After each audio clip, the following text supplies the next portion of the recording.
आज सुबह से जो सबसे खास मेहमान का इंतजार हम सबको था वो इस वक्त हमारे बीच में है। हमने ये गुजरात बनाया।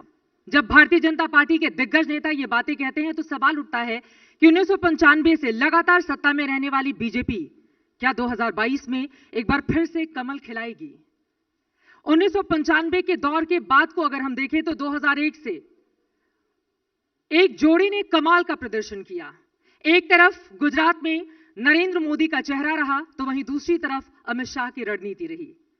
अमित शाह के चाहने वाले तो उनके बारे में यह भी कहते हैं कि उनकी जिंदगी पूरी तरह से राजनीति विज्ञान की एक किताब है, जितना पढ़ते जाओ उतना कम होता जाता है। न सिर्फ गुजरात बल्कि देश की ये ऐसी शख्सियत हैं जिन्होंने अपनी जिंदगी में कोई भी चुनाव नहीं हारा। उसके पीछे की क्या रही है रणनीति। और इस बार जब चुनौती चारों तरफ से मिल रही है, क्योंकि एक तरफ है कांग्रेस, दूसरी ओर है आम आदमी पार्टी, तीसरी तरफ असदुद्दीन ओवैसी की पार्टी, तो ऐसे में गुजरात में अपने कमल को कितना विस्तार दे पाएंगे या फिर बदलाव का जो नारा विपक्षी दलों की ओर से बुलंद किया जा रहा है उनको मिलेगी कामयाबी। कई ऐसे मुद्दे हैं जिस पर देश के गृह मंत्री अमित शाह से आज चर्चा होने वाली है, लेकिन आपकी अनुमति से सर, हम लोगों ने आज तक जो कि अपनी अलग और अलहदा ग्राउंड रिपोर्टिंग के लिए जाना जाता है, चुनाव में बिल्कुल अलग और नए तरह के प्रयोग भी करते हैं, तो एक ऐसा ही प्रयोग और उसी परंपरा का निर्वहन करते हुए गर्वी गुजरात को लेकर एक वीडियो हमने बनाया है। सबसे पहले वो आप तक पहुंचाना चाहेंगे।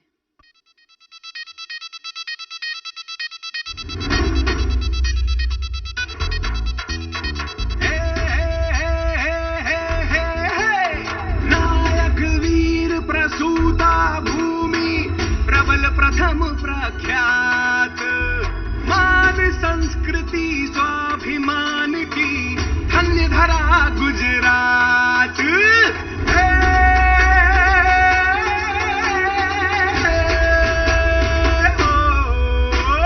बापू बांध के धोती लेके हाथ सत्य की सोटी घूमे देश देश, चमकाया देश का मान रे। बिखरी बिखरी रियासतों से बुना देश का एक ही नक्शा, वल्लभ भाई है सरदार प्रणाम रे। सड़कों से सत्ता, सत्ता से परिवर्तन के संघर्षों तक उगा जहां से अरुण पुण्य प्रभात। जो नेतृत्व कवर दे ऐसी पावन भूमि नर्मदा तट की, वो है जय जय जय गर्वी गुजरात। जय गर्वी गुजरात, ये है जय गर्वी गुजरात। जय गर्वी गुजरात, ये है जय गर्वी गुजरात। जय गर्वी गुजरात, ये है जय गर्वी गुजरात। जय गर्वी गुजरात, ये है जय गर्वी गुजरात।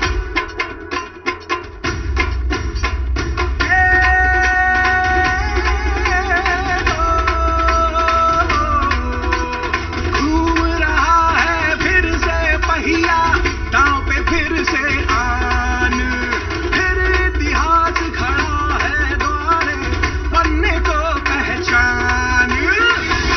गुजरात, ये है जय गर्वी गुजरात।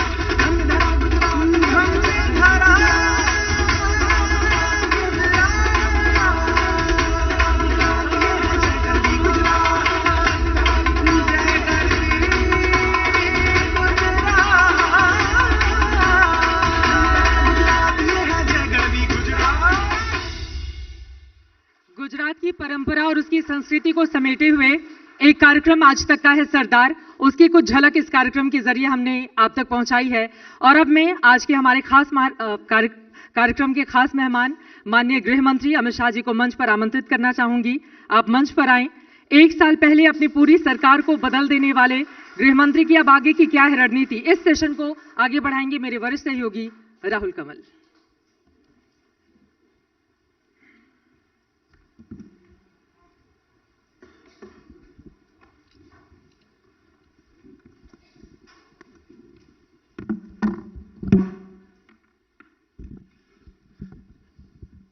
आज तक के गुजरात पंचायत के सबसे खास सेशन में आप सभी का स्वागत है। वैसे तो हर चुनाव बहुत अहम होता है, लेकिन गुजरात का ये चुनाव खासा ऐतिहासिक इस वजह से है कि अगर यहां पर भारतीय जनता पार्टी एक बार फिर से जीतती है तो पश्चिम बंगाल का सीपीआईएम का वो रिकॉर्ड जिसमें वाम मोर्चे की 7 बार सरकार बनी, उसकी बराबरी होगी। और ये बहुत बड़ी बात है क्योंकि 5 बार ज्योति बसु के साथ और 2 बार बुद्धदेव भट्टाचार्य के साथ सीपीआईएम ने पश्चिम बंगाल में सरकार बनाई थी। क्या उस कीर्तिमान की बीजेपी बराबरी कर पाएगी? इस पर चर्चा करने के लिए हमारे साथ यहां अहमदाबाद में मौजूद हैं बीजेपी के शहंशाह, देश के गृह मंत्री। जोरदार तालियों से स्वागत कीजिए अमित भाई शाह का। पूरी तरह से इस वक्त चुनावी मैदान में उतरे पड़े हैं। देर रात तक कमलम में खुद बैठे थे, किसी का दिल का दर्द, किसी का सर दर्द ठंडा करने में लगे हुए थे और काफी हद तक इन्होंने कामयाबी भी हासिल की है। लेकिन अभी भी कई चैलेंजेस हैं, क्योंकि सवाल यह कि क्या बीजेपी अपने कीर्तिमान को तोड़ेगी, गुजरात के सीट शेयर के कीर्तिमान को तोड़ेगी, या फंस फंस के एक बार फिर से जीतेगी? इन सब चीजों पे चर्चा होगी। अमित शाह साहब, स्वागत है आपका आज तक के इस मंच पे। सबसे पहले ये बताएं कि इस वक्त का गुजरात का आपके हिसाब से राजनीतिक तापमान क्या है? 2002 में 127 सीटें, फिर 117, फिर 115, फिर 99। इस वक्त आपको गुजरात का पॉलिटिकल टेम्परेचर कैसा लग रहा है? देखिए, पॉलिटिकल टेम्परेचर तो बढ़ना ही चाहिए। लोकतंत्र में जब चुनाव आता है तो सभी दलों ने, सभी पार्टियों ने अपने अपने विचार, अपने अपने एजेंडा, अपने अपने विचारधारा को लेकर लोगों के बीच में जाना ही चाहिए। यही तो लोकतंत्र की खूबसूरती है। हम लोग भी जाएंगे, परंतु जहां तक परिणाम का सवाल है, मैं पूर्णतः विश्वस्त हूं कि इस बार गुजरात में भारतीय जनता पार्टी अपने सभी रिकॉर्ड तोड़कर सबसे ज्यादा सीट प्राप्त करने का रिकॉर्ड और सबसे ज्यादा मत प्रतिशत प्राप्त करने का रिकॉर्ड, दोनों रिकॉर्डों को तोड़कर एक नए कीर्तिमान बनाएगी, इसका मुझे पूरा भरोसा है। फिर से एक बार यहां भारतीय जनता पार्टी की सरकार बनेगी। पिछले कुछ दिनों से हमें गुजरात में यात्रा करने का मौका मिला, जामनगर, द्वारका, सूरत, अहमदाबाद के इर्द गिर्द, और एक सेंस ये बनी कि जो मिडिल एज लोग हैं, उन्होंने चूंकि कांग्रेस का शासन देखा था, तो उनको दिखता है कि अगर कांग्रेस रहती है तो क्या दिक्कतें रहती है। लेकिन जो युवा पीढ़ी है गुजरात की, उसने केवल आप ही को देखा है 27 साल में, उसने किसी को नहीं देखा। और क्या आपको ये चिंता है कि एक तरीके से लोगों को लग रहा है कि कुछ नया करके देखा जाए? ये एक फीलिंग कि इतने साल से इनको देखा है, वो क्या एक बेचैनी की भावना आपको कहीं नजर आती है?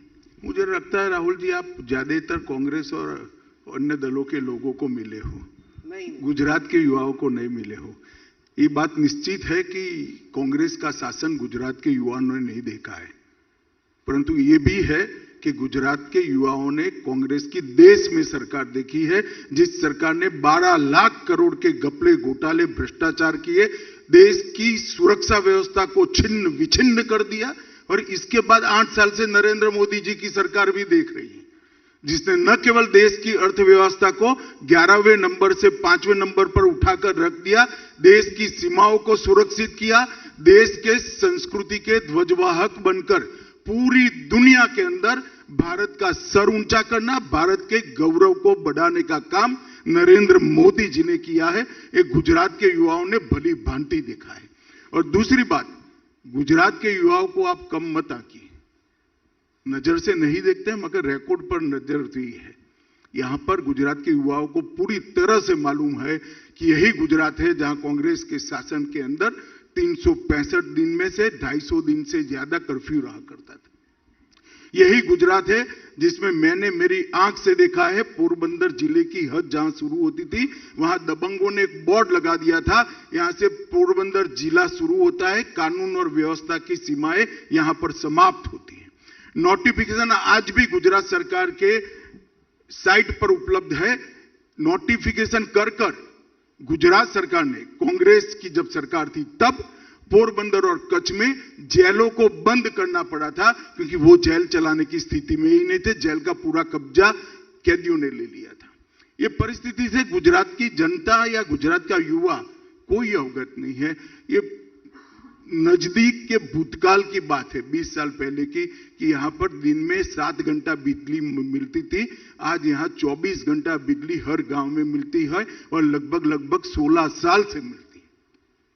गुजरात का युवा बहुत अच्छे से इसको जानता भी है, पहचानता भी है, और गुजरात के युवा को मालूम है कि भविष्य किसके साथ जुड़ा हुआ है उसका। आपके हिसाब से इस चुनाव में भाजपा का विरोधी कौन है? आपकी लड़ाई किससे है? कांग्रेस से है या आम आदमी पार्टी, जो कि अब अपनी जगह बनाने की? देखिए, हम हमारे सकारात्मक मुद्दे लेकर चुनाव में जा रहे हैं। 27 साल से हम यहां पर शासन में हैं। 27 साल में गुजरात को हमने परिवर्तित किया है, गुजरात के अंदर आमूल चूर परिवर्तन किया है और अगले 10 साल का रोड मैप भी हमारे पास है। तो हम किसी का विरोध करने के लिए चुनाव नहीं लड़ रहे हैं।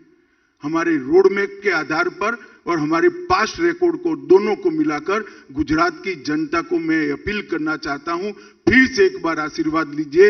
ये डबल इंजन सरकार बची कुची जो कोई भी कसर है इसको समाप्त कर कर समग्र देश के अंदर गुजरात को एक नंबर का राज्य बनाएगी, जो बन चुका है, और उसको लंबे समय तक ये स्थिति को बनाने के लिए हम एक बहुत बड़ी नींव डालने का काम कर देंगे। आगे के रोड मैप की बात करते हैं। अब तक का जो आपका ट्रैक रिकॉर्ड है, उसके बाद अब यहां से आप गुजरात को किस दिशा में ले जाना चाहते हैं? नए आइडियाज इस वक्त भारतीय जनता पार्टी के क्या है? क्या उम्मीद की जाए अगर एक बार फिर से आपको मौका मिलता है सरकार में? देखिए, जहां तक आगे के रोड मैप का सवाल है, वो कांग्रेस के इतने लंबे शासनकाल के अंदर गुजरात के अंदर विकास अहमदाबाद मुंबई हाईवे की दोनों ओर ही सिमट कर रह गया था। भारतीय जनता पार्टी की सरकार ने गुजरात के अंदर 9 हाईवे बनाए और विकास को हर जिले के अंदर टेक्निकल तरीके से पहुंचाने का काम। जब हाईवे पहुंचता है तो विकास पहुंचता है। हर यात्रा धाम को रोड से जोड़ा, हर पोर्ट को रोड से जोड़ा और गुजरात के सभी नाकों को रोड से जोड़कर हमने गुजरात के अंदर एक विकास का माहौल बना है। मोदी जी ने जिस प्रकार से यहां पर एजुकेशनल इंस्टीट्यूशन लाए हैं, आज न केवल गुजरात, देश भर के बच्चे यहां के एजुकेशनल इंस्टीट्यूट में दाखला लेकर अपनी कैरियर को एक नया स्वरूप दे रहे हैं। और स्टार्टअप की जो इनिशिएटिव मोदी जी ने लिया है, ढेर सारी पॉलिसियां बनाई है, वो सारी पॉलिसियों के इंप्लीमेंटेशन के लिए यहां पर एक बहुत अच्छा तंत्र हमने ऑलरेडी बना चुके हैं, जिस पर एक बहुत बड़ी इमारत खड़ी होने वाली है। और ये सारी चीजें गुजरात की जनता को बहुत अच्छे तरीके से मालूम है। गुजरात में बहुत कम गांव ऐसे हैं जहां बैंक नहीं है, और उसमें भी बहुत कम गांव ऐसे हैं जहां इलेक्ट्रॉनिक तरीके से पैसा ट्रांसफर नहीं होता है। अब ये पूरा जो इकोसिस्टम बना है, वो इकोसिस्टम पर गुजरात के अर्थतंत्र को, गुजरात की जनता को विकास के रास्ते पर ले जाने का काम अब शुरू होने वाला है। सर, जब गुजरात में साधारण तौर पे लड़ाई 2 पार्टियों के बीच में होती है, जब भी त्रिकोणीय मुकाबला होता है, तब 1990 में जब लास्ट टाइम हुआ था, तब एकदम ही अजीब सा रिजल्ट आया था। इस लड़ाई को आप कांग्रेस और बीजेपी की लड़ाई के तौर पे देखते हैं या त्रिकोणीय लड़ाई के तौर पे देखते हैं? और क्या आपको लगता है कि यह बात सही है कि जैसे एक दफा पहले हो चुका है, जब 3 पार्टियां होती हैं तो रिजल्ट अनप्रेडिक्टेबल हो सकता है? अनप्रेडिक्टेबल तो नहीं होता, हर बार हम चुनाव जीते हैं। 90 के बाद एक भी चुनाव, चाहे लोकसभा का हो या विधानसभा का, भारतीय जनता पार्टी नहीं हारी। हर बार हमें गुजरात की जनता ने अपना आशीर्वाद दिया है। और ऐसा नहीं है कि त्रिकोणीय जंग भी पहली बार हो रहा है। त्रिकोणीय जंग दिखाई पड़ता है, जब नतीजे आएंगे तब मालूम पड़ेगा त्रिकोणीय जंग था या नहीं था।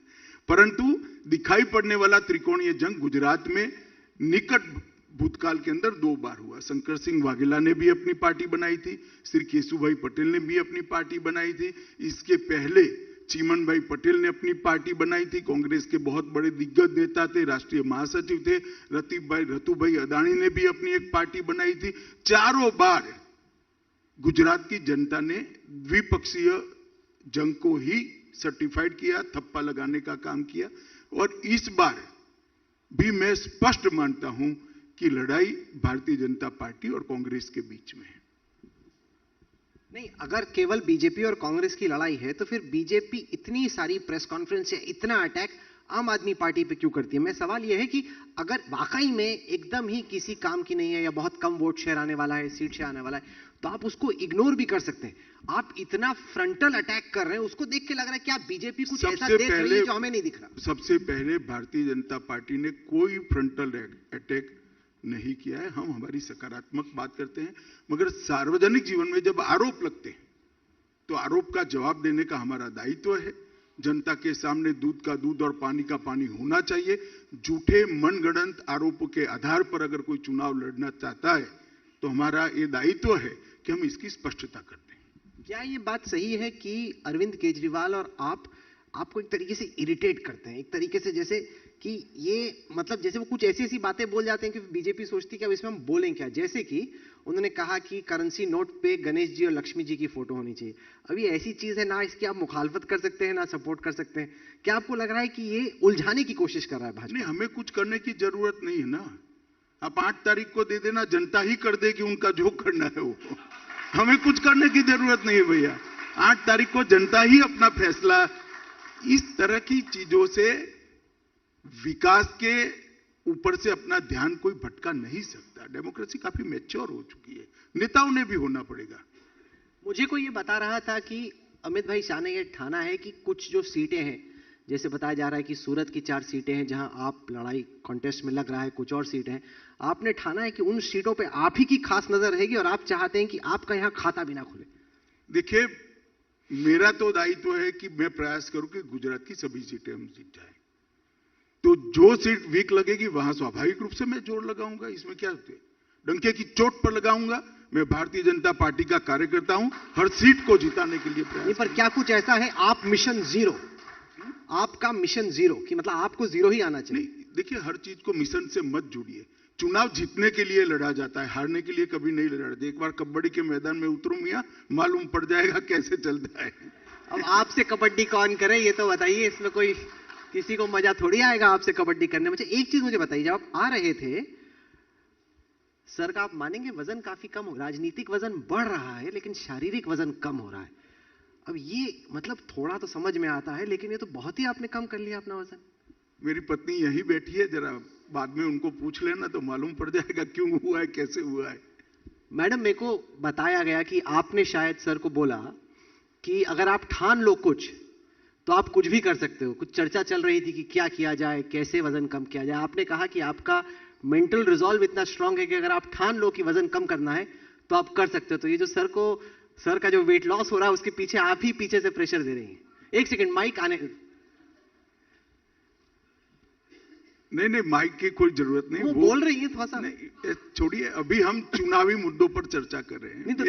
नहीं, राजनीतिक वजन बढ़ाना और शारीरिक वजन कम करना। देखिए, ऐसा है, मेरे राजनीतिक वजन की चिंता आप मत करिए, एक बात।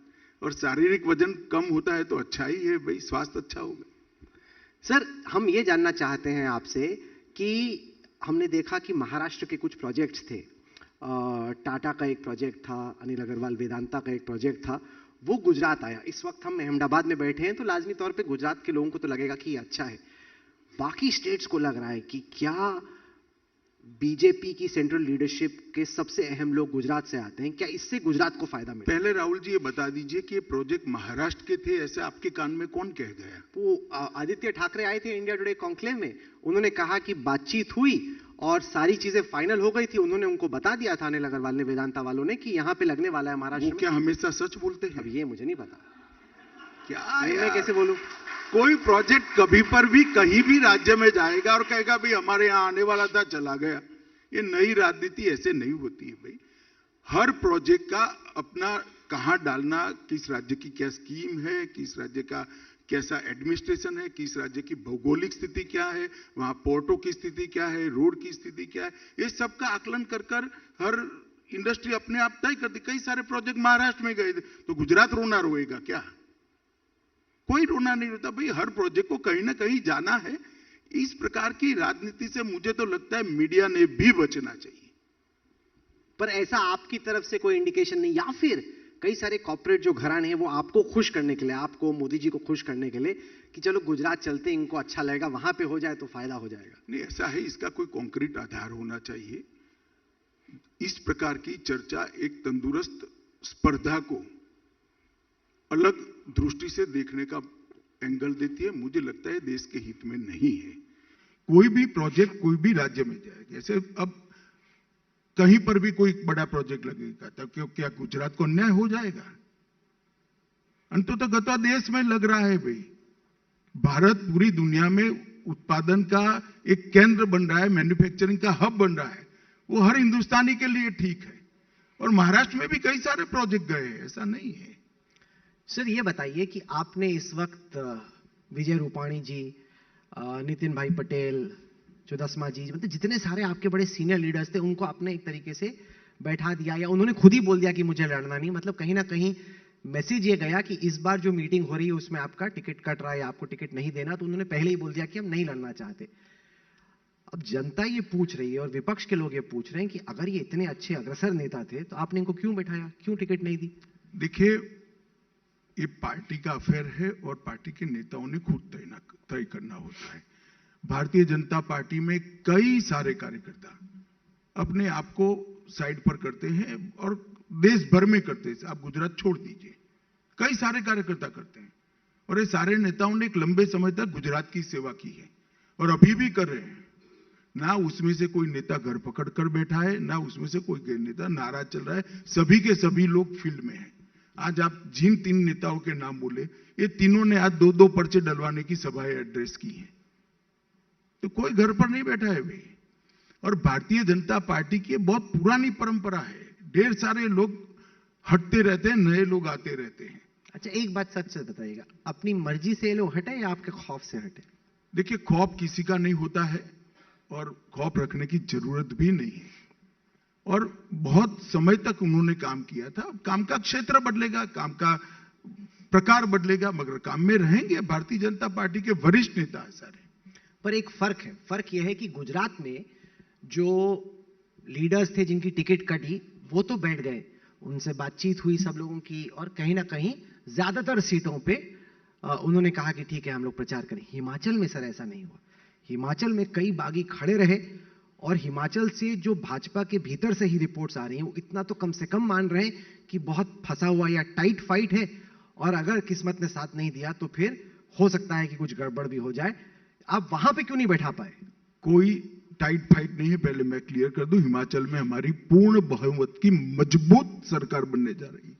मैं खुद वहां प्रचार कर कर आया हूं, मैंने 20 रैलियां करी है, मैंने माहौल देखा है। और जहां तक आपने जो एनालिसिस रखा है, इतना सरल नहीं होता है राहुल जी। जो पहाड़ी राज्य है वहां पर छोटी छोटी कॉन्स्टिट्यूएंसी होती है और हर एक का अपना एक क्षेत्र होता है। 4-5 हजार वोट साथ में जुड़े हुए होते हैं, तो हर एक को लगता है कि मैं निर्दलीय जीत जाऊंगा। निर्दलीय जीतना भी सरल होता है, इसलिए कई बार कार्यकर्ता निर्दलीय खड़े रह जाते हैं। और ये आज से नहीं है, जब से हिमाचल प्रदेश बना तब से है, क्योंकि बहुत छोटी कॉन्स्टिट्यूएंसी होती है। तो एक जिला पंचायत सीट के सदस्य को भी अपनी जिला पंचायत सीट का ढंग से समर्थन मिल जाए, कुछ और वोट जुटा ले, तो वो निर्दलीय जीत सकता है। इसलिए लड़ते हैं कई बार।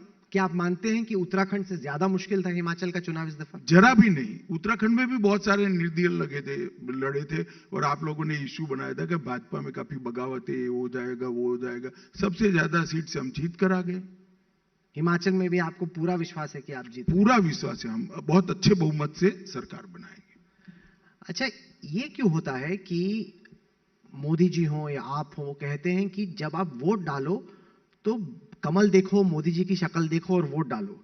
क्या इसका ये मतलब है कि जो जमीन पे आपके एमएलएज हैं वो उतना एफर्ट या उतना एंड रिजल्ट नहीं दे पाते हैं जितना कि आप और मोदी जी? मुझे बात बोलिए, मुझे एक वाक्य कहना है तो मैं कितने एमएलए का नाम आपके इंटरव्यू में बोल सकता हूं? 182 है, बताइए। उनमें से आपने तो मुझे तो मेरे सर्वोच्च नेता का ही नाम बोलना पड़ेगा भाई। अब आपको तो बोलना नहीं है, सिर्फ पूछना है, इसलिए आपके लिए सरल है, पूछ लेना। मैं 182 आपके दर्शकों को पूछना चाहता हूं, मैं 182 एमएलए का नाम बोल सकता हूं कि इसकी सीट पर, ये सीट पर इसका दो, इस सीट पर इसका चेहरा देखो, ये सीट पर ऐसा चेहरा देखो? नहीं कर सकते भैया। नहीं, इसलिए नहीं कि आपको लगता है कि एमएलएज की उतनी लोकप्रियता नहीं जितनी कि मोदी जी की है? देखिए, आप एमएलएज के खिलाफ एंटी इनकम्बेंसी बहुत है, इसलिए आपको बहुतों की टिकट भी काटनी पड़ती है। देखिए, आप आपकी समझ के हिसाब से एनालिसिस करते हैं, ये बहुत जटिल प्रक्रिया है राहुल जी, इतनी जल्दी समझ में नहीं आएगी आपको। तो आप समझाइए। अगर अच्छा ठीक है, अगर एमएलए बहुत अच्छे होते, जैसे आप फर्ज कीजिए क्रिकेट का वर्ल्ड कप चल रहा हो और बहुत अच्छी कोई बैटिंग कर रहा हो, तो उसको तो टीम का कप्तान या कोच ड्रॉप नहीं करेगा। कुछ ना कुछ तो आपको बैट्समैन में कमी नजर आई कि आपको लगा कि इसको हटा के दूसरा कोई नया लाया जाए। ऐसा नहीं है। आप हमारा 5 बार के चुनाव के प्रत्याशी उठाकर देख लीजिए गुजरात के, हर बार हमने 30 से 42 के बीच में प्रत्याशी बदले हैं और इस बार 42 बदले हैं। इसके बाद एक बार नहीं, इसके पहले एक बार 44 प्रत्याशी भी बदले थे। इस बार 42 बार, हर बार बदलते हैं, इसमें कोई नई बात नहीं है। एक जो चर्चा भाजपा के ही भीतर हो रही है, वो पता नहीं आपके सामने आती है कि नहीं, लेकिन आपके जो कार्यकर्ता हैं या जो छोट भैया नेता हैं, वो जो बात करते हैं, वो कहते हैं कि आप इस दफा भी बाहर से बहुत सारे कांग्रेसी लेके आ गए। कम से कम पिछले कुछ साल में 17 तो कांग्रेसी आप लेके आए हैं, और हो सकता है कि और भी आते, लेकिन 17 तो आ ही आए। अब सवाल यह है कि अगर आपके जो वहां पे लोग मेहनत कर रहे थे, उनको लगता है ये हमारे सर पे लाके बैठा देते हैं, क्या जरूरत पड़ी लाने की बाहर से? नहीं, ऐसा नहीं होता है। चुनाव के वक्त कोई भी व्यक्ति अपनी आइडियोलॉजी और पार्टी चेंज कर पब्लिक के मैंडेट के साथ आना चाहता है तो उसका स्वागत है। भारतीय जनता पार्टी अपनी आइडियोलॉजी का और काम का विस्तार करने में मानती है। बहुत सारे लोग हमारे कई पार्टी से आकर जुड़ते हैं, और केवल विधानसभा नहीं, लोकसभा में भी जुड़ते हैं। और जो बात आप रख रहे हो उसको मैं थोड़ा एक्सटेंड करता हूं। एक विधानसभा में 5 कार्यकर्ताओं ने टिकट मांगा है, तो भी एक को ही मिलेगा, 4 तो नहीं मिलेगा। तो अब 6 ने मांगा है तो 5 को नहीं मिलेगा। इससे कोई बड़ा फर्क नहीं पड़ता है। कार्यकर्ता सिर्फ चुनाव लड़ने के लिए पार्टी में आता है ऐसा नहीं है। ढेर सारे ऐसे कार्यकर्ता हैं जिनको कई कई साल तक चुनाव नहीं लड़ा, फिर भी मैंने देखा है कि वो एमएलए से ज्यादा परिश्रम से काम करते हैं। राजनीति में आने का लक्ष्य सिर्फ एमएलए या मंत्री बनना नहीं होता है राहुल जी। राजनीति में आने का लक्ष्य होता है कि मेरी आइडियोलॉजी मजबूत हो, मेरी पार्टी मजबूत हो, और पार्टी के माध्यम से देश को दुनिया में सर्वोच्च स्थान पर बिठाया जाए। जो अभी आज मोदी जी कर रहे हैं वो पार्टी का लक्ष्य होता है।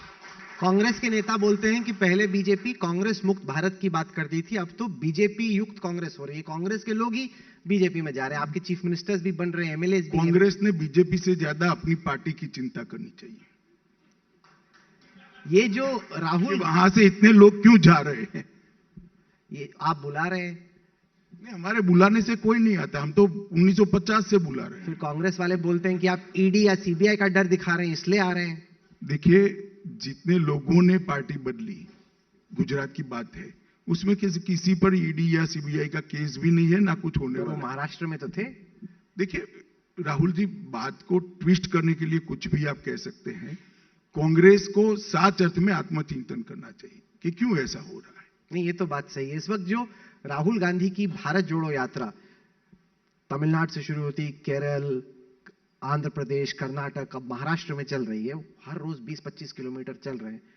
क्या आपको लग रहा है कि उससे कांग्रेस का कुछ रिवाइवल हो सकता है, या राहुल गांधी की एक जो पप्पू के तौर पे छवि बनी वो छवि चेंज हो सकती है, पुनर्जीवन उनको मिल सकता है?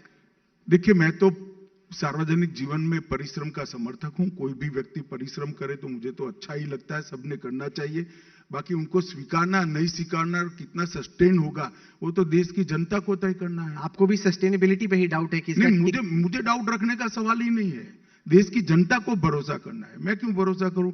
मैं मेरे नेता पर भरोसा करता हूं, मेरी पार्टी पर करता हूं, मेरी आइडियोलॉजी पर करता हूं, और मरते दम तक मेरी आइडियोलॉजी के आधार पर जीने का मेरा प्रण है।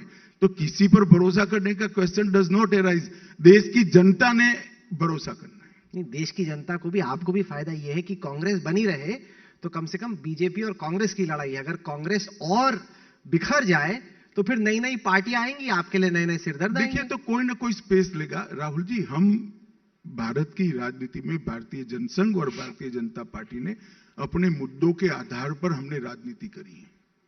हमारे मुद्दों के आधार पर ही हम पॉलिटिक्स में रहे।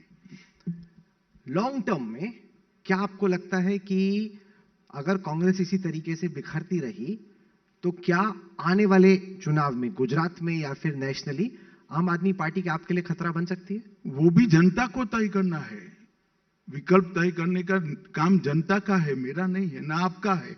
आपने बहुत लोगों में हवा भरने का प्रयास किया आज तक ने, बड़े बड़े आवाज से एंकरों से बुला कर, मगर नहीं भरती हवा भैया, ऐसे तो जनता तय करती। नहीं, देश में चुनाव जिताने या हराने का काम केवल और केवल जनता ही कर सकती है।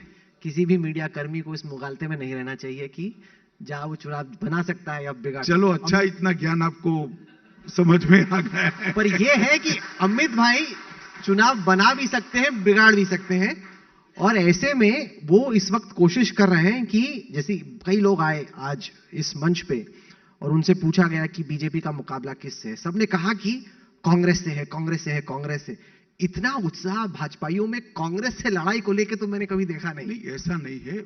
हमारा उत्साह कांग्रेस के लिए नहीं है, वो तो इस गुजरात के राजनीति के रिकॉर्ड के पर आधार है। ये सवाल मैं आपको ही पूछ रहा हूं, आपका किसी और के लिए क्यों है इतना उत्साह? मेरा किसी के लिए उत्साह नहीं। तो यहाँ तो रिकॉर्ड ही है, कांग्रेस के साथ ही हमारी स्पर्धा है। पर कांग्रेस तो लड़ ही नहीं रही इस बार चुनाव। ऐसा लग रहा है कि बड़े आप भी मानते हैं कि कांग्रेस बड़े बेमन से लड़ रही है। जैसे 2017 के चुनाव में राहुल गांधी खुद परिश्रम कर रहे थे, अशोक गहलोत परिश्रम कर रहे थे, लग रहा था कि एकदम दंगल सा हो रहा है बीजेपी और कांग्रेस। इस बार तो कांग्रेस डिसइंटरेस्टेड, एकदम लग ही नहीं रहा कि चुनाव लड़ रहे हैं। चलिए, तो मेरे हाथ में नहीं है, कांग्रेस पार्टी ने तय करना है कैसे लड़ना है। मैं क्या कर सकता हूं? हम मजबूती से के साथ लड़ रहे हैं, हम हर मतदाता का संपर्क कर रहे हैं और हर मतदाता को बूथ तक ले जाने का प्रयास कर रहे हैं। हकीकत यह है कि ज्यादातर जो नेता हैं उनके मन में कहीं ना कहीं ये ख्वाहिश होती है कि एक बार सीएम जरूर बनना है। आप देश में इस वक्त गृह मंत्री हैं, बीजेपी के अध्यक्ष रह चुके हैं। क्या दिल की किसी गहराई में आपके भीतर भी ये सोच है कि सीएम बनना चाहिए? मैंने आपका कुछ बिगाड़ा है? मैं अच्छा भला काम कर रहा हूं, वहां पर काहे को ये सब नया बखेड़ा शुरू कर दो। वैसे आपके बोलने से बखेड़ा शुरू नहीं होगा, क्योंकि मेरी पार्टी की जनता, पार्टी भी मानती है और जनता भी मानती है इम्पॉसिबल है। इम्पॉसिबल क्यों है सर? क्योंकि मैं ही नहीं चाहता। क्यों नहीं चाहते?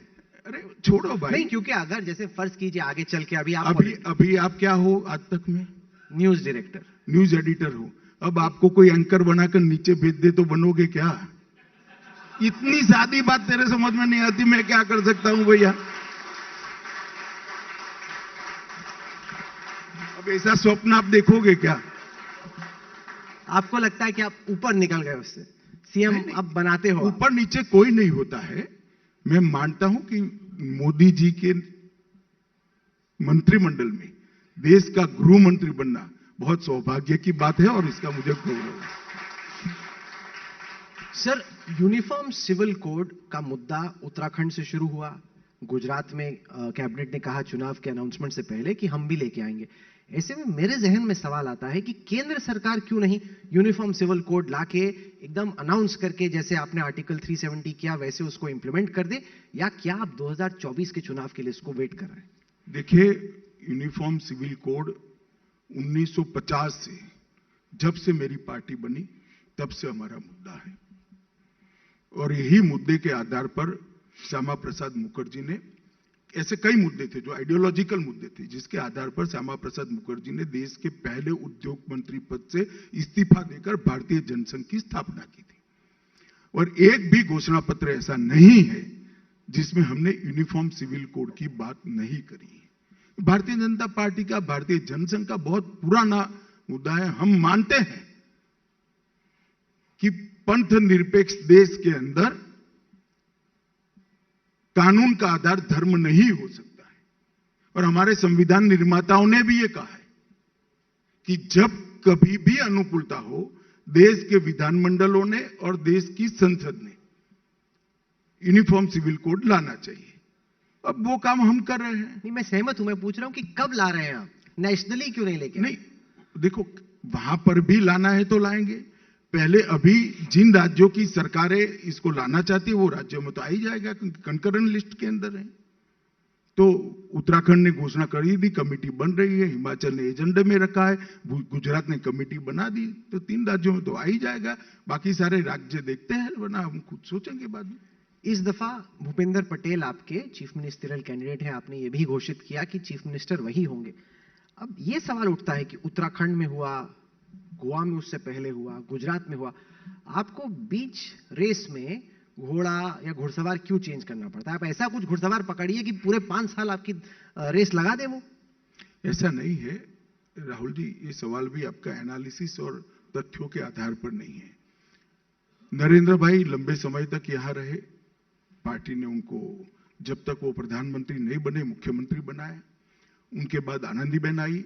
हमारी पार्टी का नियम है 75 साल के बाद अन्य कामों में उनकी ऊर्जा का उपयोग होता है, तो आनंदीबेन 74 साल और 9 महीने की हो गई तब उन्होंने पद छोड़ा। इसके बाद विजय रूपाणी आए। विजय रूपाणी 5 साल तक पूरे मुख्यमंत्री रहे।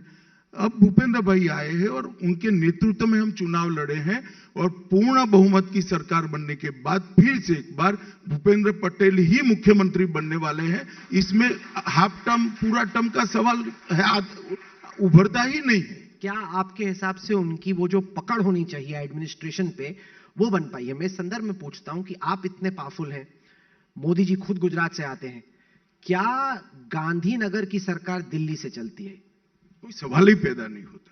संविधान ना परमिट करता है, ना हमारी किसी की इच्छा है। भूपेंद्र पटेल ने 1 साल के अंदर मोदी जी जो बात को आगे बढ़ाए थे उसको बड़ी दृढ़ता और शिद्दत के साथ आगे बढ़ाए। चाहे लॉ एंड ऑर्डर का सवाल हो, चाहे अर्थतंत्र को गति देनी हो, चाहे गुजरात के इंफ्रास्ट्रक्चर को बढ़ाना हो, हर क्षेत्र के अंदर भूपेंद्र पटेल जी ने बहुत अच्छा परफॉर्म किया है। और आप देखते रहना, उनके नेतृत्व में फिर से एक बार प्रचंड बहुमत से सारे रिकॉर्ड तोड़कर भारतीय जनता पार्टी की सरकार बनी। क्योंकि विपक्ष ये धारणा लोगों के सामने रखने की कोशिश करता है कि उनकी उतनी नहीं चलती।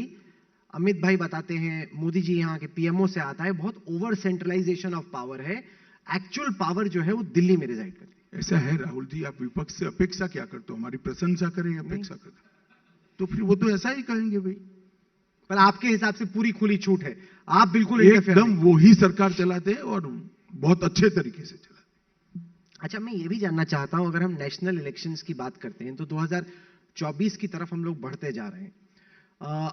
आपके हिसाब से ये जो विपक्षी एकता की बात हो रही है, जो पहले भी ट्राई किया गया, फ्लॉप हो गया, नीतीश कुमार ने वो छेड़ा आपको छोड़ने के बाद कि हम मिल के लड़ेंगे, क्या आपको लगता है कि ऐसी सूरत बन सकती है विपक्षी पार्टियों के एकजुट होने की आपके खिलाफ? अब हो भी जाए तो क्या फर्क पड़ता है? मैं आपको समझाता हूं। मानो शरद पवार जी गुजरात में सभा करेंगे तो क्या होगा? कुछ नहीं होगा। तो वो तो महाराष्ट्र में हमसे लड़ ही रहे हैं। ममता बनर्जी महाराष्ट्र में सभा करेगी, क्या होगा? तो वो तो बंगाल में हमारे साथ लड़ ही रही है। तो एकता से एक दूसरे के वोट का योग नहीं होता है, प्लस प्लस नहीं होता है। वो अपने अपने राज्य में हमारे खिलाफ लड़ रहे हैं, एक मंच पर आकर बैठते हैं, चुनाव समाप्त होते हैं, फिर बिखर जाते हैं। नहीं, पर फर्क ये पड़ता है कि अगर सब मिल के आपके खिलाफ लड़े तो ऑल वर्सेस वन हो जाता है। जैसे अगर जो महाविकास आघाड़ी, आप समझ नहीं रहे हो कि अभी भी हमें तो ऑल वर्सेस वन ही है। बंगाल में हमें ममता बनर्जी के खिलाफ ही लड़ना है। वो सब साथ में आए तो कौन लड़ेगा वहां? शरद पवार पहले लड़ते थे क्या? नहीं, जैसे महाराष्ट्र का केस लो, वहां पे आपकी 40 सीटें आई, अगर आपको वो रिकॉर्ड बरकरार रखना है और शिवसेना, एनसीपी और कांग्रेस मिल के लड़े तो अरिथमेटिकली तो आपका चैलेंज बढ़ ही जाता है सर। देखिए राहुल जी, इतना सरल नहीं होता है। प्लस प्लस प्लस से पॉलिटिक्स नहीं चलती है। पॉलिटिक्स जनता के भरोसे से चलती है। देश का प्रधानमंत्री कौन बनेगा, प्रधानमंत्री का परफॉर्मेंस क्या होगा, मोदी जी ने काम कैसा किया है, मोदी जी ने क्या जमीन पर हमारे एजेंडा को उतारे, बहुत सारे मुद्दे होते हैं और इसके आधार पर जनता वोट करती है। इस वक्त जो आपकी मोदी जी से बातचीत चल रही है उसका जो हिस्सा आप हमें बता सकते हैं, उसके हिसाब से मोदी जी की सबसे पहली प्राथमिकता क्या है अब से लेकर 2024 के चुनाव के बीच? देखिए, इस तरह से प्राथमिकताएं तय नहीं होती है। हमारी प्राथमिकता बहुत स्पष्ट तय है कि इस देश सुरक्षित होना चाहिए और मोदी जी ने इसके लिए बहुत बहुत अच्छे तरीके से देश को सुरक्षित करने का काम किया है। देश की सेनाओं को आधुनिक करना, अनेक शस्त्रों का भारत के अंदर उत्पादन करना, देश की सीमाओं को सुरक्षित करने के लिए इसका मनोबल बढ़ाना। आज तक कभी भी भारत की किसी भी नेता ने, किसी भी सरकार ने आतंकवादी हमले का जवाब सर्जिकल स्ट्राइक और एयर स्ट्राइक कर नहीं दिया था। मोदी जी ने पहली बार पाकिस्तान की सीमा के अंदर जाकर करारा जवाब देने का था और एक कठोर संदेश भेजा है कि भारत की सीमा और सेना के साथ छेड़खानी नहीं करते, वरना नतीजे भुगतने पड़ते हैं। देश के अर्थतंत्र को चुस्त दुरुस्त बनाने का काम किया है। आज हम 5वें नंबर पर है, पहले 11वें नंबर पर थे। इतनी बड़ी छलांग 8 साल के अंदर भारत के अर्थतंत्र ने कभी नहीं लगाई। आज पूरे दुनिया भर में कोरोना के बाद के स्लोडाउन से सबसे पहले वी शेप में उभरने वाली इकोनॉमी कोई अगर है तो भारत की इकोनॉमी। के शेप है, के शेप का मतलब हम दर्शकों को समझाएं, वो ये कि जो अमीर लोग हैं उनका ग्राफ तो ऊपर जा रहा है, ये जो अर्थशास्त्री कह रहे हैं, जो गरीब लोग हैं उनकी स्थिति थोड़ी कमजोर हो रही है। ऐसा नहीं तो है, रिकवरी जो है इकोनॉमिकली वो के शेप्ड है, वी शेप नहीं है। ये आपका थ्योरी है, मैं बताता हूं कैसे वी शेप है। अर्थतंत्र तेजी से उभरा है और सरकार का बजट का बहुत बड़ा हिस्सा नरेंद्र मोदी जी ने आज तक 70 साल में कभी भी देश के हर घर में बिजली नहीं पहुंची थी, नरेंद्र मोदी ने पहुंचाई है। देश के हर घर में शौचालय पहुंचाने का काम नरेंद्र मोदी जी ने किया है। देश के हर घर के अंदर 5 लाख तक का स्वास्थ्य का कार्ड भेजने का काम नरेंद्र मोदी जी ने किया है। देश के हर घर में गैस का सिलेंडर भेजने का काम नरेंद्र मोदी जी ने किया है। देश के हर घर के अंदर कोरोना के बाद जब स्लो डाउन आया तो फ्री ऑफ कॉस्ट 2.5 साल तक प्रति व्यक्ति प्रति माह 5 किलो अनाज देने का काम नरेंद्र मोदी ने किया है। देश के 80 करोड़ लोगों के जीवन स्तर को उठाने का काम भारतीय जनता पार्टी की सरकार ने किया है। और जब मैन्युफैक्चरिंग आ रहा है तो स्वाभाविक रूप से रोजगारी आएगी।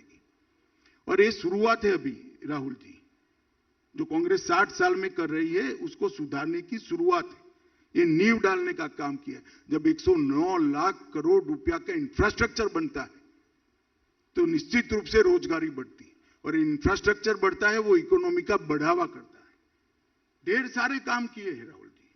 चश्मा कौन सा पहनकर इसको देखते हैं वो चश्मे पर निर्भर है। चश्मा काला पहनेंगे तो सूर्य नहीं दिखाई पड़ेगा, चश्मा मेरे जैसा पहनेंगे तो चमकता हुआ सूर्य दिखाई पड़ेगा। चश्मा बदलने की जरूरत है। बाकी ये वी शेप ग्रोथ है, वी शेप ग्रोथ है और वी शेप। मैं हाल ही में वर्ल्ड इकोनॉमिक फोरम के अध्यक्ष बोर्जे ब्रांडे से मिला। उन्होंने कहा कि ये साल पिछले साल से बेहतर है लेकिन अगले साल से बदतर, यानी कि उनको लग रहा है कि आने वाले साल में दुनिया की जो अर्थव्यवस्था है वो रिसेशन की तरफ बढ़ रही है। और अगर ऐसे में दुनिया की बाकी अर्थव्यवस्थाओं में रिसेशन मंदी आती है तो उसका लाजमी तौर पे प्रभाव भारत पर भी पड़ेगा। आपके लिए ये कितनी चिंता की बात है कि आप तो अपनी तरफ से एफर्ट कर रहे हैं, रशिया यूक्रेन की लड़ाई हो, इन्फ्लेशन हो, इंटरेस्ट रेट हो। देखिए कोरोना के वक्त भी दुनिया भर में रिसेशन आया था, मगर सबसे कम असर इसका भारत में हुआ, सबसे कम हुआ। हमें पूरा भरोसा है हम भारतीय अर्थतंत्र को किसी भी प्रकार के रिसेशन के सबसे कम से कम नुकसान के साथ मैनेज कर पाएंगे, हमें पूरा भरोसा है। क्या आपको लग रहा है कि आने वाले वक्त में भारत चीन की तरह अपनी अर्थव्यवस्था को, अपने लोगों को गरीबी की रेखा से उसी तरीके से उबार पाएगा जिस तरीके से चीन ने लेट 70 से लेके ऑलरेडी उभर चुके हैं? आप जिस जगह से सब आंकड़े लेकर आते वहीं ये आंकड़ा भी पड़ा है कि गरीबी रेखा से बाहर आने वाले ये देश के 7 दशक में सबसे ज्यादा ये 8 साल के अंदर संख्या हुई है। पर उसके बाद पैंडेमिक में थोड़ा सा वो रिवर्सल भी हुआ क्योंकि लाजमी तौर पे लॉकडाउन। वो ठीक है, पैंडेमिक का असर, पैंडेमिक से कैसे बच सकते हैं, इसके खिलाफ भी हम लड़े हैं। सबसे पहले टीका बनाने वाले, वैक्सीन बनाने वाले देशों में से एक भारत था, और इतने बड़े देश में अब तक 225 करोड़ वैक्सीन देने का काम भारतीय जनता पार्टी की नरेंद्र मोदी सरकार ने किया है। और बड़े बड़े टेक्निकली एडवांस देश इसकी रिसीट नहीं बांध सके। आपने लिया होगा वैक्सीन तो आपको मालूम होगा कि आपके मोबाइल पर तुरंत ही मोदी जी की हंसती हुई फोटो के साथ रिसीट पहुंच जाती थी। भैया सर, चूंकि हम लोग गुजरात में हैं तो गृह मंत्रालय और गुजरात के सिलेबस के बाहर का एक सवाल मैं पूछना चाहता हूं। वो आप जब बड़े हो रहे थे, आप स्टॉक ट्रेडिंग किया करते थे। इस वक्त जहां पे हमारे मार्केट्स हैं उसको देखते हुए आपका आगे का होराइजन क्या है, आपका आउटलुक क्या है? आपको क्या लग रहा है कि जो बाजार है वो यहां से कहां जाएंगे? देखिए, मैं तो ऑप्टिमिस्टिक रहता हूं हमेशा। मुझे लगता है कि भारत का अर्थतंत्र बहुत आगे बढ़ रहा है। भारत का अर्थतंत्र बढ़ेगा तो स्टॉक मार्केट भी बढ़ेगा। बाकी पर्टिकुलर किसी भी चीज पर टिप्पणी से मुझे बचना चाहिए क्योंकि मैं कैबिनेट का हिस्सा हूं और इस तरह की सेंसिटिव चीजों पर मुझे सार्वजनिक टिप्पणियां नहीं करनी चाहिए। जो बॉल आती है जिसको छोड़ना वो एकदम छोड़ के निकल जाते हैं। आपको हमें भेजना चाहिए था पर्थ या मेलबर्न बैटिंग करने के लिए तो अच्छा होता। आप ऐसे आउट ही नहीं होते। मेरे को लगा कि क्योंकि आप ट्रैक तो करते ही हैं लेकिन आप जवाब ही नहीं दे रहे हैं। बताइए। जवाब मैंने दिया ना, मैं ऑप्टिमिस्टिक हूं। भारत का अर्थतंत्र पुरजोश तरीके से बढ़ेगा, और अर्थतंत्र बढ़ेगा तो हर मार्केट के लिए अच्छा होगा। सर, हम लोग अहमदाबाद में बैठे हैं, यहाँ पे स्टेडियम था जिसका नाम अब आप लोगों ने नरेंद्र मोदी स्टेडियम कर दिया। शुरू में मोदी जी ने कहा कि हमें कोई स्टेडियम अपने नाम पे नहीं चाहिए, जो कांग्रेस की प्रथा है ये गलत है। बीजेपी की तरफ से था कि एक स्टेडियम और इतना बड़ा स्टेडियम तो होना ही चाहिए, ऐसा नहीं कि हम इसको ट्रेंड बना रहे। अब कांग्रेसी ये कह रहे हैं कि अगर हम आए गांधीनगर में सरकार में तो हम चेंज कर देंगे मोदी जी के स्टेडियम का नाम। देखिए, सबसे पहले तो कांग्रेस ने सरदार पटेल का नाम देने का उसको अधिकार ही नहीं है, क्योंकि सरदार पटेल की अंत्येष्टि से लेकर आज तक हमेशा सरदार की याद को, उनके काम को और उनके बहुत बड़े योगदान को मिटाने का काम गांधी नेहरू परिवार ने किया है। अब ये कह रहे हैं कि सरदार का अपमान किया। एक जो स्टेडियम है वो स्टेडियम अब, क्योंकि मैंने खुद नींव रखी है, वो स्पोर्ट्स कॉम्प्लेक्स की, बहुत बड़ा कॉम्प्लेक्स वहां बन रहा है जिसमें 18 इस प्रकार के अलग अलग खेलों के स्टेडियम होंगे। वो स्पोर्ट्स कॉम्प्लेक्स का नाम सरदार वल्लभ भाई पटेल स्पोर्ट्स कॉम्प्लेक्स रखा गया है, जिसके अंदर एक की जगह 18 स्टेडियम होंगे, और ये नरेंद्र मोदी स्टेडियम वो पूरे स्पोर्ट्स कॉम्प्लेक्स का एक छोटा सा हिस्सा होगा। अब इतनी भी समझ नहीं है, तब क्या कर सकते हैं। और भाई स्टेडियम छोड़ो, इतना बड़ा विश्व का सबसे ऊंचा स्टैच्यू ऑफ यूनिटी नरेंद्र भाई ने बनाया है, एक भी कांग्रेसी नेता वहां पुष्पांजलि करने पर भी नहीं गया है। अभी चुनाव मजबूरी में सरदार का नाम देते, कमरे में सरदार की तस्वीर लगाते हुए डरते थे क्योंकि इंदिरा गांधी नेहरू परिवार के लोग उनकी टिकट न काटते। ये कांग्रेस का हाल है। कांग्रेस हम पर क्या आरोप लगा रही है भाई? सरदार को ना आपने भारत रत्न दिया, सरदार के नाम पर ना कोई बड़ी योजना डिक्लेयर की, सरदार के नाम पर ना कोई बड़े इंफ्रास्ट्रक्चर के प्रोजेक्ट्स आपने बनाए। जो किया वो भारतीय जनता पार्टी और ऑपोजिशन ने किया।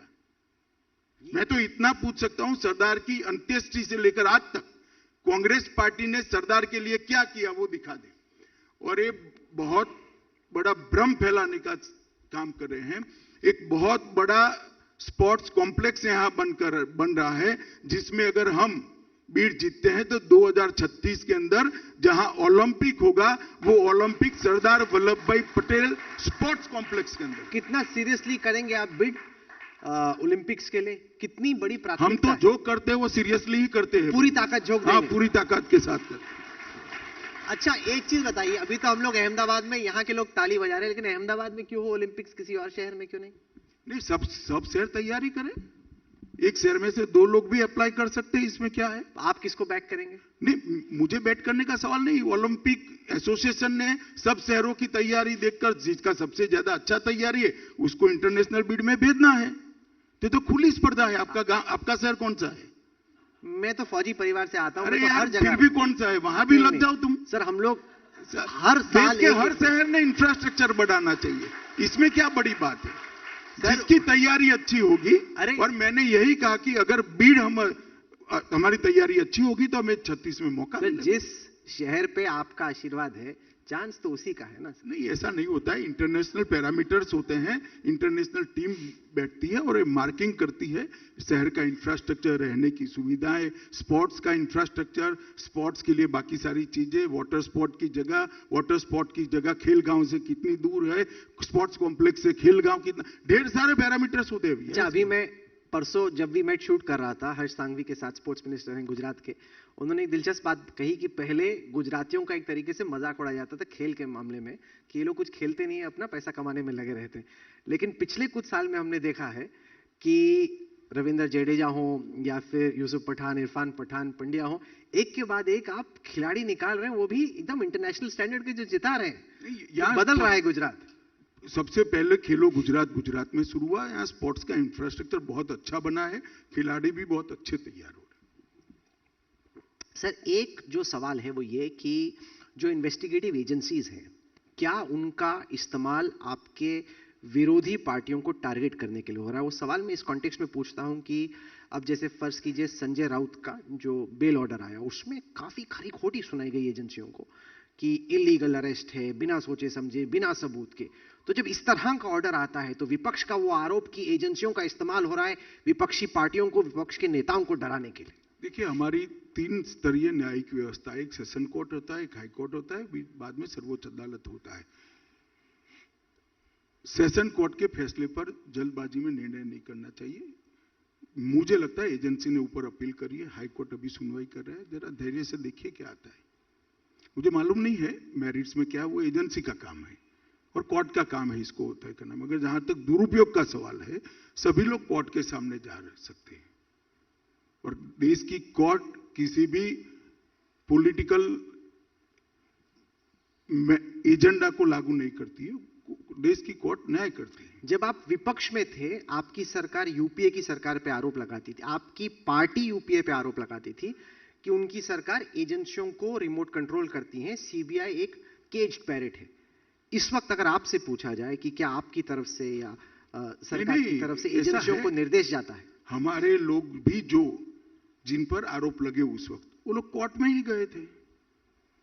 सबने जाना चाहिए, कोर्ट में अपना पक्ष रखना चाहिए।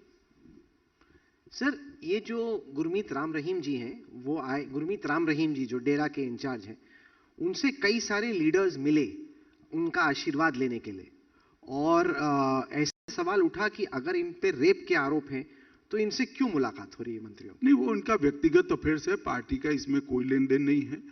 उनको पैरेल कानूनन जो मिलता है वही दिया गया है, इसके एक दिन ज्यादा नहीं दिया गया है।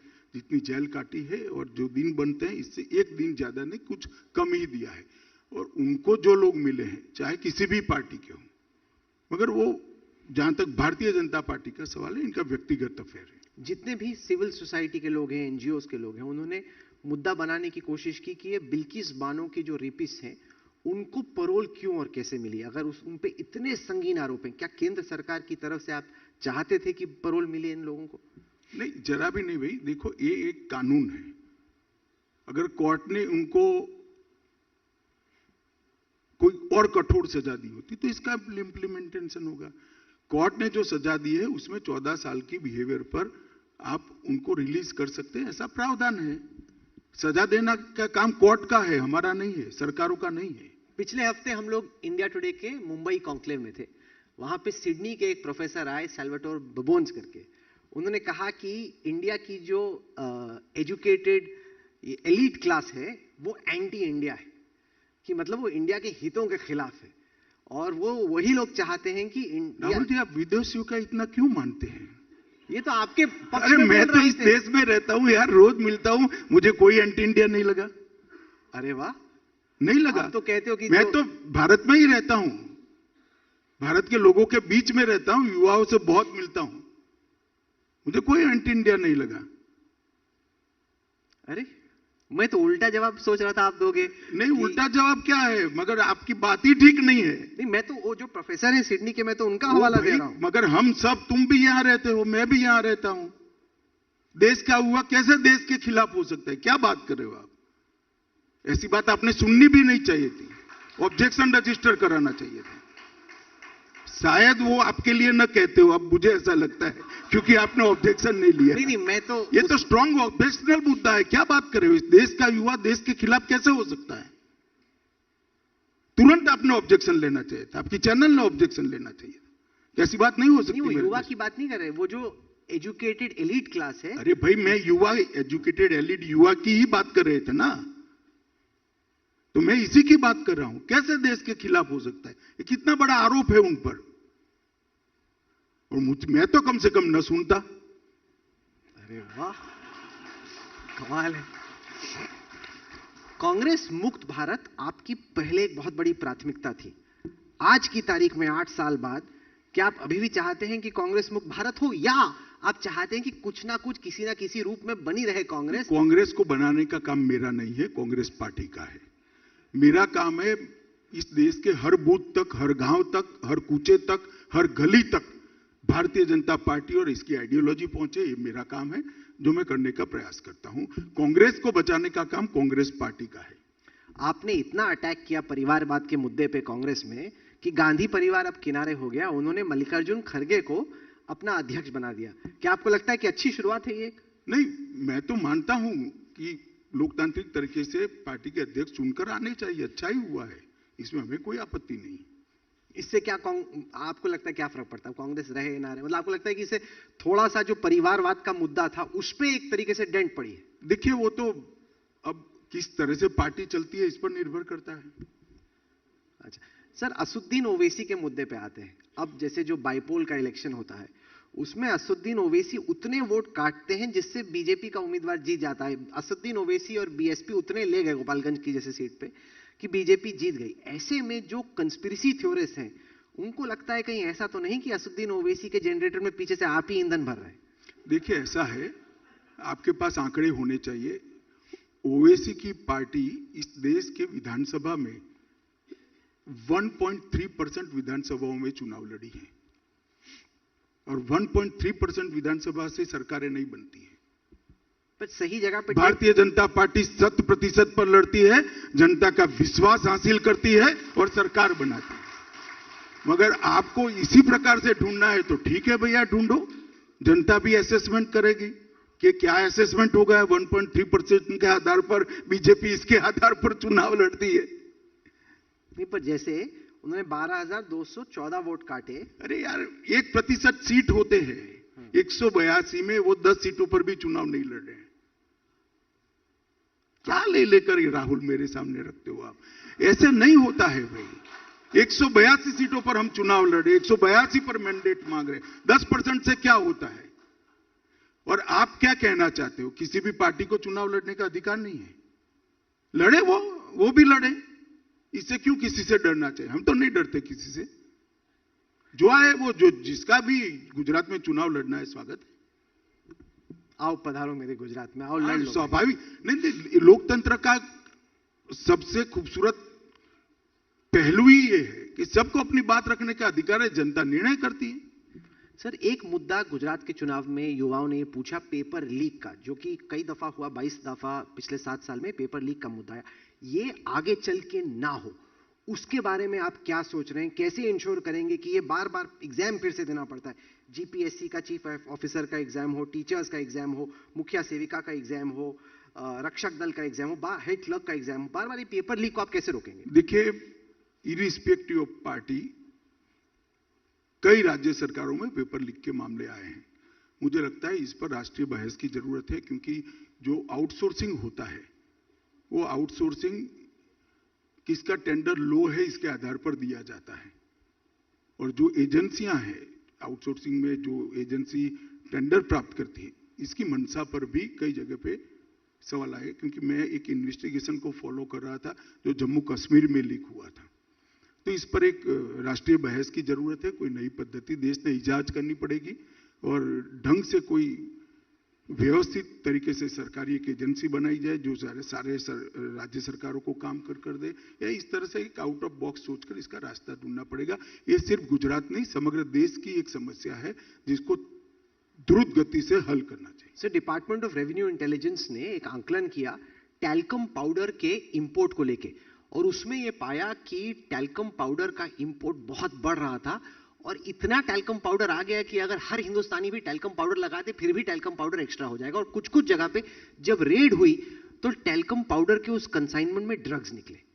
अब सवाल यह है कि देश के गृह मंत्री के तौर पे टैल्कम पाउडर के रास्ते से देश में ड्रग्स भेजने का जो सिलसिला है उसको रोकने के लिए आप कैसे सोच रहे हैं? हमने ही तो रोका है, कौन सी सरकार? कुछ कुछ रोका, कुछ कुछ आ गया, हमने ही पकड़ा है। और उसके बाद जितने जितने कंसाइनमेंट इस तरह से शंकास्पद थे, जिनकी ट्रांसपोर्टेशन की वैल्यू उनके बिल ऑफ लेडिंग से ज्यादा हो जाती थी, वो सारे कंसाइनमेंट को रीचेक किया है। बहुत बड़ी षड्यंत्र को भारतीय जनता पार्टी की मोदी सरकार ने ही पकड़ा है, और इसीलिए किसी भी 3 साल को देश के ले लो, सबसे ज्यादा 750 करोड़ का ड्रग पकड़ा गया है, और ये 3 साल में 750 के बनाम 20,000 करोड़ के ड्रग को पकड़ने का काम नरेंद्र मोदी सरकार ने किया, और ये हमने ही पकड़ा है। भेजने का काम ड्रग के ऑपरेटर करते हैं, भारत की सरकार का दायित्व है इसको पकड़े, जो हम कर रहे हैं। एक चुनाव गुजरात में हो रहा है, एक चुनाव दिल्ली में हो रहा है, और अब अरविंद केजरीवाल को समझ में नहीं आ रहा कि गांधीनगर में रहें या फिर दिल्ली में। क्या उलझाया आप लोगों ने कि दोनों चुनाव साथ में करा दो, कि वो सोच ले कि एमसीडी जीतना है या गुजरात? तो भाई हम भी दोनों जगह लड़ रहे हैं। तो आपकी इतनी बड़ी पार्टी है। बड़ी पार्टी क्या होती है? उनको भी गुजरात में पार्टी है, हमारी भी गुजरात में पार्टी, उनकी भी वहां पार्टी है, हमारी भी वहां पार्टी है। चुनाव तो सब जगह लड़ने पड़ेंगे, वरना तो आप बाद में कहो केजरीवाल जी लड़ पाए इसलिए देश की संसद के चुनाव टुकड़ा टुकड़ा कराकर हर महीने करते जाओ क्योंकि केजरीवाल जी लड़ पाए। यार क्या लेकर आते हो यार, ऐसे थोड़ी ना होता है।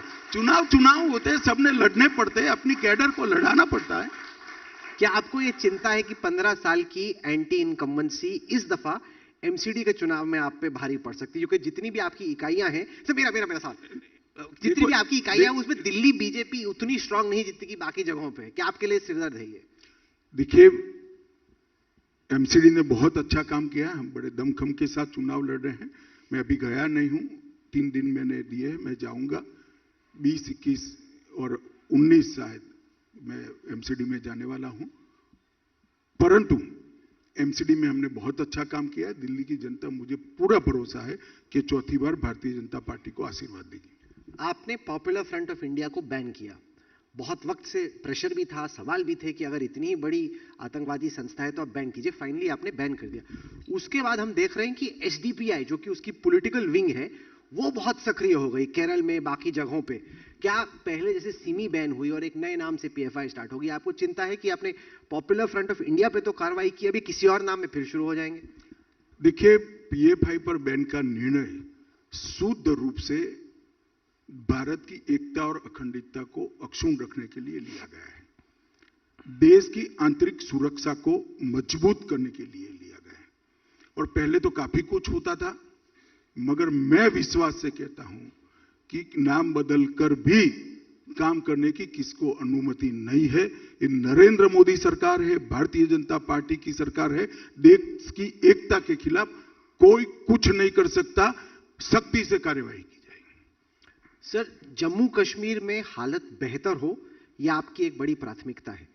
आर्टिकल 370 के हटाए जाने के बाद कुछ हद तक स्थिति बेहतर भी हुई, लेकिन जो वहां पे हिंदू पंडित लोग रहे, कश्मीरी पंडित जो लोग रह रहे, उनको अटैक किया जा रहा है, उनको टारगेट किया जा रहा है। यहां तक कि कुछ फैमिलीज जो कि 30 साल वहां रही अब मजबूरी में निकल रही हैं। ऐसे में जो कश्मीरी पंडित समुदाय है वो सोचता है कि आपसे इतनी उम्मीद की कि आप वहां पे और लोगों को जाके बसाओगे, जो है उनको छोड़ना पड़ रहा है। देखिए, किसी भी साल का आपको छुट्टी है, 1990 से लेकर आज तक किसी भी साल के कश्मीरी पंडितों पर अत्याचार के आंकड़े उठाकर देख लीजिए, सबसे कम धारा 370 हटाने के बाद हो गए, सबसे कम।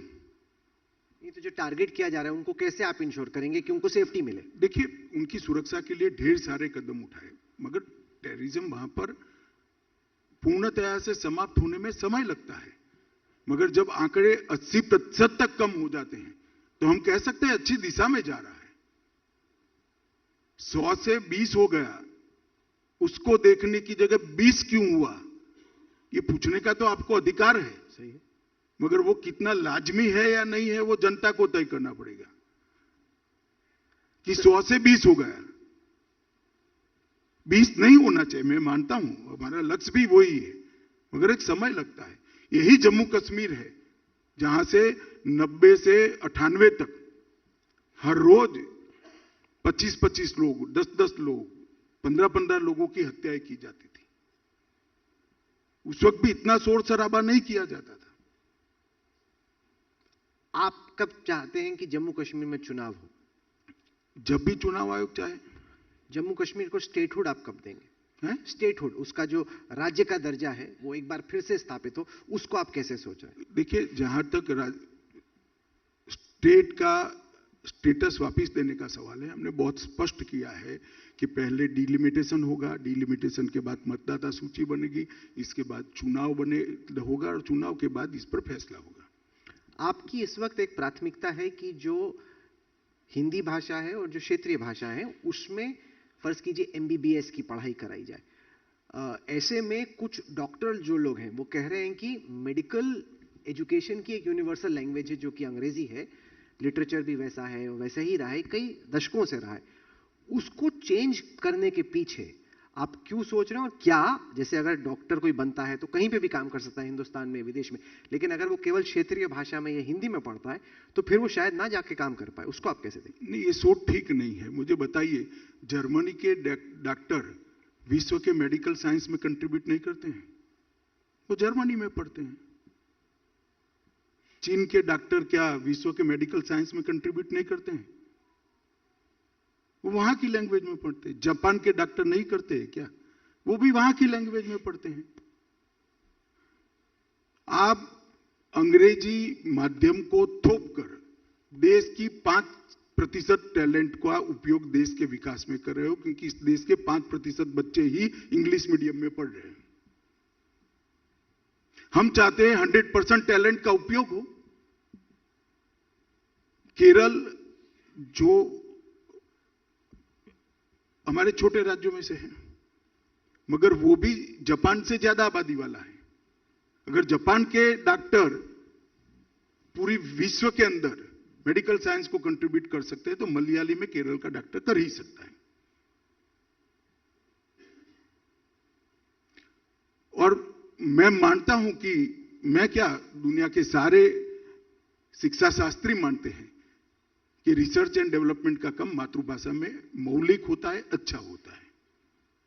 पिछली बार आपने गुजरात में मिशन 150 दिया था कि 150 सीटें पार करेंगे। इस दफा कम से कम अपनी टीम के लिए आपका टारगेट क्या है? अभी कहना बहुत दिक्कत होगी, क्योंकि तीनों पार्टियों के, बसपा के वो अपने ओवैसी भी लड़ा रहे, इन लोगों की पूरी सूची ही सामने नहीं आई है। और निर्दलीय भी कई पार्टी के खड़े हैं जो एक एक सीट का गणित बना भी सकते हैं, बिगाड़ सकते हैं। उनका विड्रॉल का भी अभी टाइम बाकी है। तो सीटों का आकलन करना तो बहुत दिक्कत है, परंतु मैं इतना सुनिश्चित रूप से कहता हूं कि जिस तरह से मोदी जी ने देश को चलाया है, और जहां तक भारतीय जनता पार्टी के विचारधारा के साथ जुड़ाव रखने वाले मतदाता का सवाल है, हम 1950 से कहते थे कि हम इस देश में धारा 370 खत्म कर देंगे।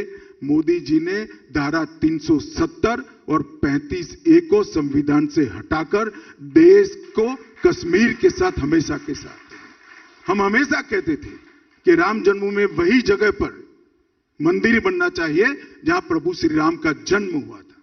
कांग्रेस हमें ताने लगाती थी, हालांकि सरकार उनकी थी, ताने लगाती थी मंदिर वहीं बनाएंगे, तिथि नहीं बताएंगे। अब तिथि बताने की जरूरत नहीं है। मैं गुजरात की जनता को कहता हूं, जनवरी 2024 का टिकट बुक करा लो। आसमान को छूने वाला भव्य राम मंदिर आपको अयोध्या में वही स्थान पर बना हुआ है। हम कहते थे हम ट्रिपल तलाक समाप्त करेंगे, हमने ट्रिपल तलाक को समाप्त कर दिया। हम कहते थे कॉमन सिविल कोड लाएंगे, आज कॉमन सिविल कोड लाने की शुरुआत हो चुकी है। और इसके साथ साथ हम कहते थे कि देश का अर्थतंत्र, देश के अर्थतंत्रों की तालिका में 1 से 5 में होना चाहिए। आज 5वें नंबर पर आ गए हैं, और बहुत सारी एजेंसियों ने यह अनुमान लगाया है कि 2026 तक ये 3रे नंबर पर पहुंच जाएगा। ये काम नरेंद्र मोदी जी ने कहा था। हमने कहा था कि इस देश को हम सुरक्षित बनाएंगे, और सुरक्षित बनाने का काम नरेंद्र मोदी जी ने किया है। आज देश की सीमाएं और देश की आंतरिक सुरक्षा सबसे ज्यादा सुरक्षित अगर आजादी के बाद कभी भी थी तो आज है। इसका एहसास न केवल भारत, पूरी दुनिया को हो रहा है। और कुल मिलाकर जहां तक गुजरात का सवाल है, गुजरात का चहुमुखी, सर्वस्पर्शीय, सर्वसमावेशक विकास करने के काम हमने 27 साल में किया है। हर बार हम जब भी चुनाव में गए, गुजरात की जनता ने हमें आशीर्वाद दिया है, स्नेह दिया है, विजय दिलाई है। मुझे पूरा भरोसा है कि इस चुनाव के अंदर भी गुजरात की जनता का स्नेह हमें प्राप्त होगा, आशीर्वाद हमें प्राप्त होगा, और उनके आशीर्वाद से विजयी भी हम ही होंगे। और सारे विक्रम तोड़कर सबसे ज्यादा सीटों के साथ फिर से एक बार गुजरात में और 5 साल के साथ भूपेंद्र पटेल के नेतृत्व में हम सरकार बनाएंगे, इसका मुझे विश्वास है। सर, आखिर में ये बताएं, जब मैंने आपसे पूछा कि क्या आप गुजरात के सीएम बनना चाहते हैं, आपने कहा कोई पीछे थोड़ी जाता है। आपको तो ये मालूम ही होगा कि जब आपकी चर्चा होती है तो आपकी पार्टी के भीतर दूसरे लोग कभी कभी टू करके आपको बुलाते हैं, टू टू टू नंबर 2 ऐसे करके। क्या आप अपने बारे में, देश के बारे में? देखो, मैं स्पष्ट मैं मेरा सवाल सुनिए, पहले मेरी बात सुन लो। अच्छा, ना, मैं तुम्हें बहुत बड़ा ज्ञान देने जा रहा था। सरकार में एक के बाद कोई नंबर ही नहीं होता है, एक नंबर ही होता है जो नरेंद्र मोदी है। किसी ने नंबर के बारे में सोचने की जरूरत ही नहीं। चलो, कभी तो आप सोचते होंगे कि 2 से क्या सरकार में एक ही नंबर होता है जो प्रधानमंत्री होता है या मुख्यमंत्री होता है। इसके बाद कोई नंबर नहीं होते। सब समान प्लेटफॉर्म पर काम करते हैं। हर एक कैबिनेट का मंत्री होता है जो प्रधानमंत्री और मुख्यमंत्री के नेतृत्व में इनकी निर्देशों के अनुसार काम करता है।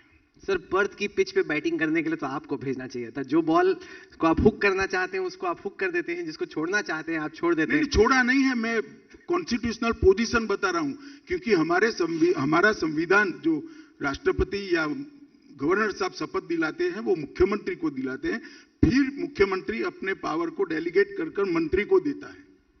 तो नंबर 1 तो पावर डेलीगेट करने वाला होता है। इसके बाद किसी का नंबर नहीं होता है। नंबर की स्पर्धा में जो लोग पढ़ना चाहते हैं उनको मैं कहता हूं पढ़ना भी मत भैया, दिक्कत होती है इसमें।